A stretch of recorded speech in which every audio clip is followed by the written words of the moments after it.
আসসালামু আলাইকুম বন্ধুরা, সবাই কেমন আছেন? আমি আলহামদুলিল্লাহ ভালো আছি। সেন্ট মার্টিনে সূর্য উদয় দেখব বলে খুব সকাল সকাল আজ ঘুম থেকে উঠে পড়েছি। আপনারা দেখতে পাচ্ছেন এখন সূর্য উদয় হচ্ছে। কাছ থেকে সমুদ্র পাড় থেকে এই সূর্য উদয় দেখতে সত্যি কতটা যে সুন্দর লাগছে। পাখির কিচিরমিচির আওয়াজ, সেই সাথে সকালের সূর্য উদয় সত্যি মোমেন্টটাকে অনেক জমজমাট করে তুলেছে। বাস্তব দেখতে অনেকটা সুন্দর, অনেক সুন্দর, যা আসলে ভাষায় প্রকাশ করা যায় না। অনেক দীর্ঘ সময়ে আগ্রহী ছিলাম যে সেন্ট মার্টিনের সূর্য উদয় দেখব। আজ নিজে চোখে দেখতে পারতেছি বলে নিজেকে অনেক ধন্য মনে হচ্ছে। এই সুন্দর জলরাশির মাঝে লাল টকটকে সূর্য সত্যি মুহূর্তটাকে একদম রাঙিয়ে তুলেছে। এমন উৎসব মুখর পরিবেশ যা আসলে ভাষায় প্রকাশ করা যায় না। এই জন্য হয়তো কবি বলেছেন, এই দেশেতে জন্ম মাগো, এই দেশেতেই যেন মরি। উত্তর প্রান্তে বিচে সূর্য উদয় দেখে আমরা এখন রওনা দিলাম সামনের দিকে। সেন্ট মার্টিনে আজকে আমাদের দ্বিতীয় দিন চলমান। নৌকাগুলোকে ঘাটে নোঙর করে রাখছে, অনেক বড় বড় সাম্পান।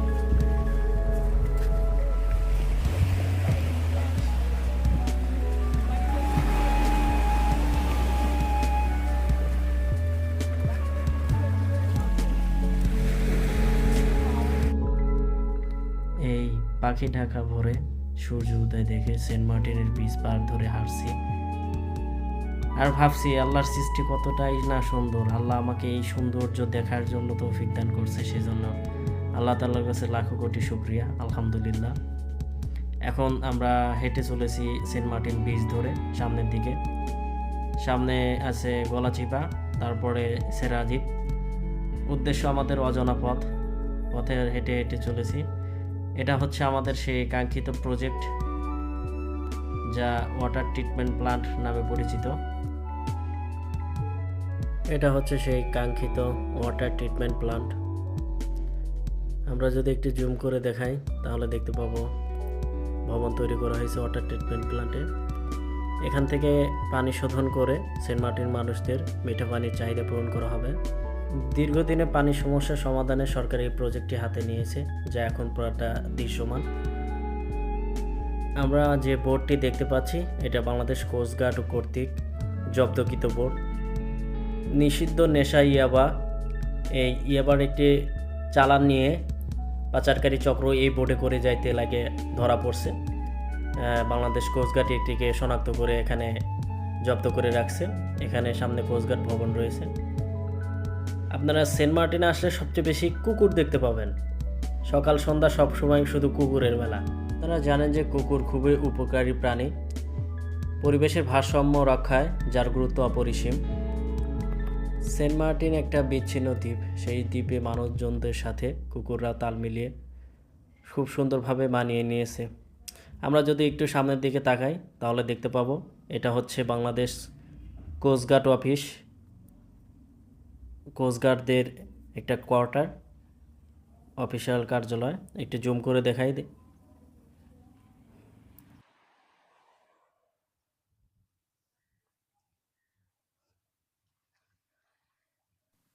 এই যে আমাদের এক সতীর্থ এখানে শামুক কুড়াচ্ছে,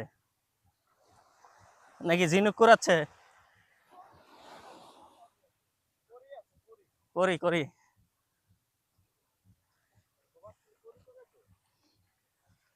করি তো অনেক অনেক, এই যে এখানে বড় বড়টা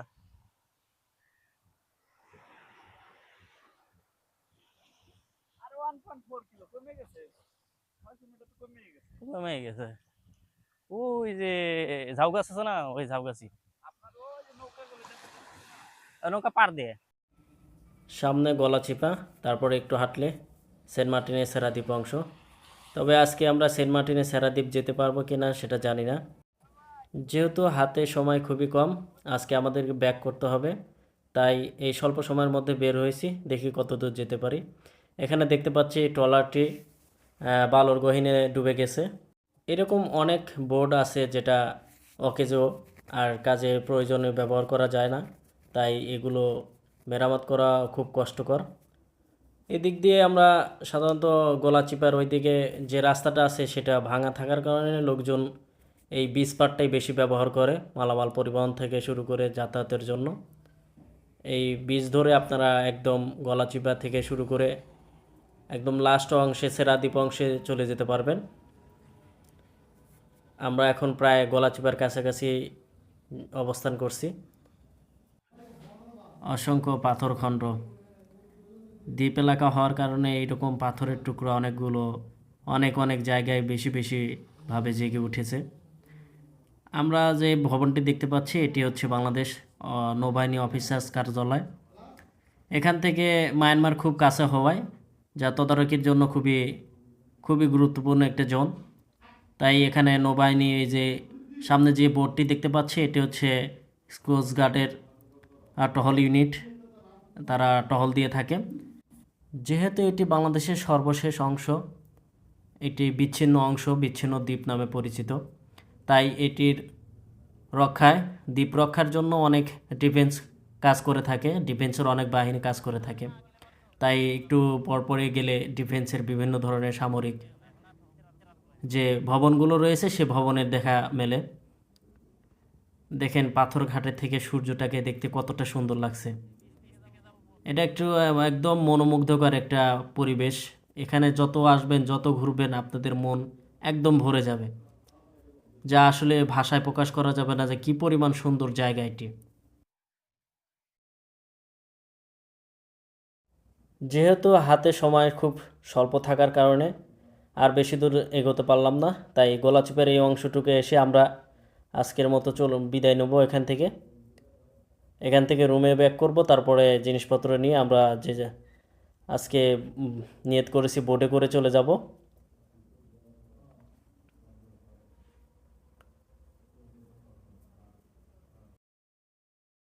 এই তো আমরা এখন বোটে উঠে পড়লাম।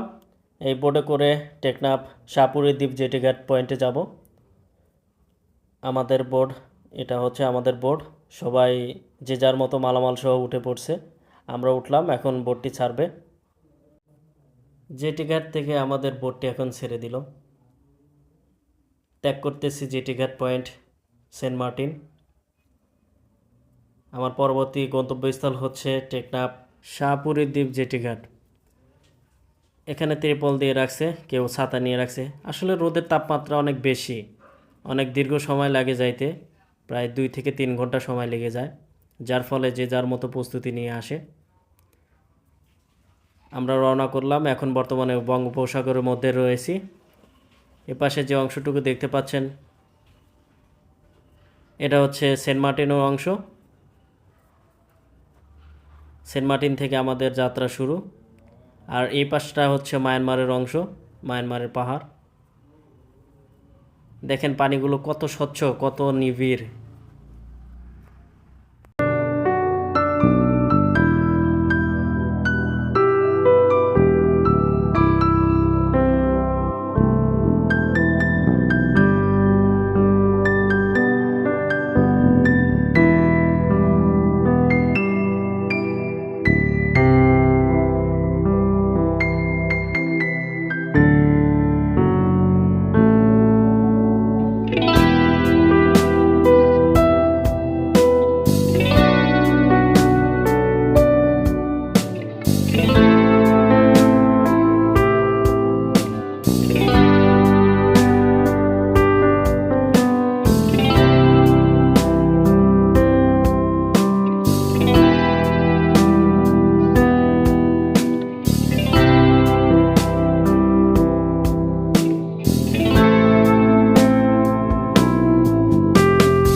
এটি হচ্ছে মায়ানমারে আরাকান রাজ্যের পাহাড়।